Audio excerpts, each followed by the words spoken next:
কোরআনের কোনো বিকল্প?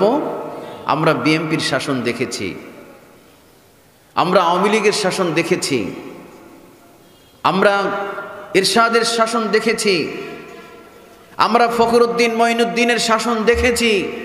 এখন একটা শাসন দেখার বাকি, সেটা হচ্ছে কোরআনের শাসন, তাই না? আমার সাথে সবাই স্লোগান দেন, আল কোরআনের আলো, আল কোরআনের আলো। ঘরে ঘরে জ্বালাইলে হইবে না, জ্বালাইতে হইবে একটা জায়গায়, যেখানে জ্বালালে আর নিববে না, ওই জায়গাটা হচ্ছে জাতীয় সংসদ ভবন, তাই না? তা আমার সাথে বলেন, আল কোরআনের আলো সংসদে জ্বলক। মনে থাকবে? আল্লাহ তাআলা কবুল করুন, আমিন। আল্লাহ আমার রব, এই রবি আমার সব। সবাই আল্লাহ আমার রব, এই রবি আমার সব। দমে দমে তনু মনে তারি অনুভব। দমে বন্ধুরা, চ্যানেলটি সাবস্ক্রাইব করুন। এটা দিল্লির কোনো শাসন নয়, এখানে বাংলার জমিনে বাংলার মানুষেরা শাসন করবে। এখানে দিল্লির কোনো প্রেসক্রিপশন নিয়ে বাংলাদেশ চলবে না, কারণ এদেশের মানুষ রক্ত দিয়ে দেশকে স্বাধীন করেছে। এদেশের মানুষ রক্ত দিয়েছে 52-এর ভাষা আন্দোলনে। এদেশের আমরা রক্ত দিয়েছি 52-এর ভাষা আন্দোলনে, আবার আমরাই রক্ত দিয়েছি 69-এর গণ অভ্যুত্থানে, আমরা রক্ত দিয়েছি 71-এর মহান মুক্তিযুদ্ধে, আমরা রক্ত দিয়েছি 5ই মে শাপলা চত্বরে, আমরা এই জুলাই আগস্টে রক্ত দিয়ে প্রমাণ করেছি এই জমিন আমার। এই জমিন আবার যদি কেউ হামলা করতে আসে, আমার জমিনে যদি আবার বিশৃঙ্খলা তৈরি করতে আসে, আবার যদি কোনো নরপিশাচ আমার দেশের আলেমদেরকে হত্যা করার ষড়যন্ত্র করে, আবার যদি কোনো নরপিশাচ আমার দেশের ইসলামপন্থীদেরকে হত্যা করার ষড়যন্ত্র করতে আসে, 18 কোটি মানুষ 36 কোটি লাঠি নিয়ে আল্লাহর জমিন, আল্লাহর দিনকে বিজয়ী করার জন্য কারা কারা রাজি, হাত উঁচু করে দেখান। প্রিয় ভাইরা, আমাদের শপথ নিতে হবে, আমরা আমাদের এই জমিন যেহেতু আমরা রক্ত দিয়ে ভেজেছি, মনে রাখবেন, যারা ঘামে ভেজে তারা ইতিহাস, যারা ঘামে ভিজে তারা ভাগ্য বদলায়, যারা বৃষ্টিতে ভেজে তারা ভাগ্য, যারা বৃষ্টিতে ভেজে তারা পোশাক বদলায়, যারা ঘামে ভিজে তারা ভাগ্য বদলায়, আর যারা রক্তে ভিজে তারা ইতিহাস বদলে দেয়। আমরা রক্ত দিয়েছি, আমরা রক্ত দিয়েছি, আমরা হাসতে হাসতে ফাঁসির মঞ্চে গিয়েছি, আমরা আমাদের প্রতীক হারিয়েছি, আমরা আমাদের নিবন্ধন হারিয়েছি, আমরা নিষিদ্ধ হয়েছি। নিষিদ্ধ হওয়ার 5 দিন পরে আল্লাহর জমিনে আমরাই টিকে আছি। তোমরা ভাত খেয়ে পালিয়ে যাওয়ার সুযোগ এদেশের জনগণ তোমাদেরকে দেয়নি। এদেশ আমাদের, এদেশ বলুন, এদেশ আমাদের দেশ। কোনো দাদা বাবুদেরকে বিনা চ্যালেঞ্জে ছেড়ে দেওয়া হবে না।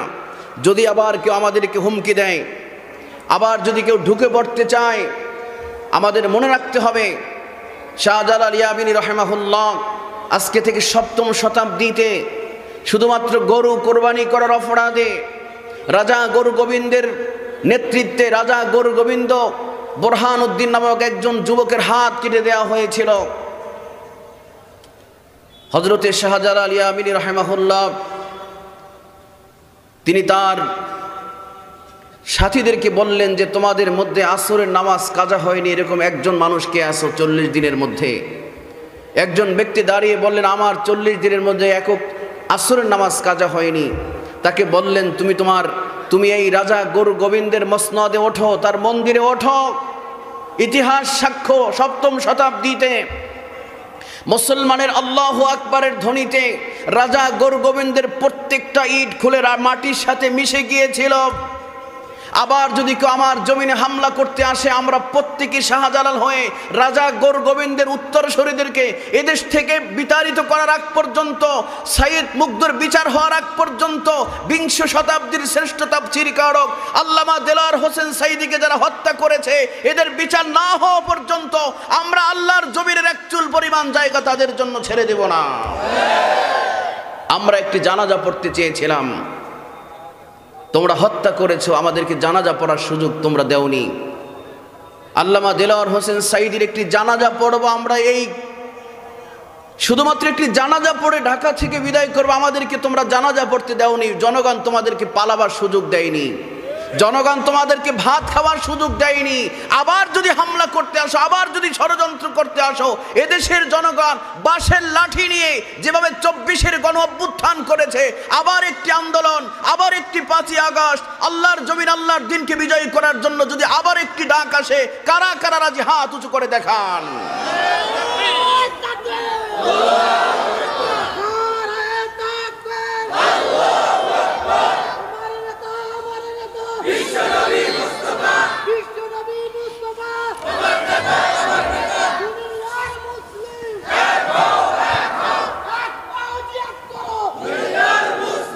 প্রিয় ভাইরা, আমাদেরকে তোমরা শত্রু মনে করেছো, বিশ্বাস করুন আমরা তোমাদের শত্রু না। আলেমদেরকে তোমরা শত্রু মনে করেছিলে, আলেমরা তোমাদের শত্রু না। যারা তোমার শত্রু, 98তে আল্লামা দেলাওয়ার হোসেন সাইদি সিলেটের ময়দানে তিনি বলেছিলেন, আমরা তোমাদের শত্রু নই, শত্রু যারা তারা তোমার পাশে। তোমরা আলেমদেরকে দূরে সরিয়ে দিয়ে, আলেমদেরকে হত্যা করে 96 থেকে 2001 পর্যন্ত তোমরাই, ইতিহাস মনে রাখা দরকার ভোলাবাসী, 96 থেকে 2001 পর্যন্ত 13,000 আলেমদেরকে এরা হত্যা করেছিল। কুকুরের মাথায় আল্লাহ নবীর সুন্নার টুপিকে পরিয়েছিল তোমরা। তোমরা তো তারা যারা শাইখুল হাদিস আল্লামা আজিজুল হক রহমাতুল্লাহ আলাইকে, 90 বছরের বৃদ্ধ মানুষ যিনি 60 বছর বাংলাদেশে বুখারী পড়িয়েছেন, তাকে তোমরা পুলিশ হত্যার মামলা দিয়েছ। আমরা তোমাদেরকে হারাইনি। আল্লাহর গজব তসবির গোড়ার মতো একটার পরে একটা তোমাদের উপরে পতিত হয়েছে। আমরা তোমাদের শত্রু নই। যারা তোমাদের শত্রু ছিল, যারা তোমাদের শত্রু ছিল, সেই শত্রুদেরকে তোমরা প্রমোট করেছো, কাছে ডেকেছো, কোলে নিয়েছো। রাশেদ খান মেনন, জাফর ইকবাল, হাসানুল হক ইনু, শামসুল হক কবি, কবির চৌধুরী, শাহরিয়ার কবির, মুনতাসির মামুন, এই সমস্ত নাস্তিকদেরকে তোমরা কাছে নিয়েছো আর আলেমদেরকে ফাঁসি দিয়েছো, আলেমদেরকে হত্যা করেছো। আমার মনে পড়ে আজকে থেকে প্রায় 4500 বছর আগে মুসা আলাইহিস সালামের অর্থমন্ত্রী ছিল কারণ। এই কারণ ফেরাউনকে ডুবিয়েছিল পরামর্শ দিয়ে।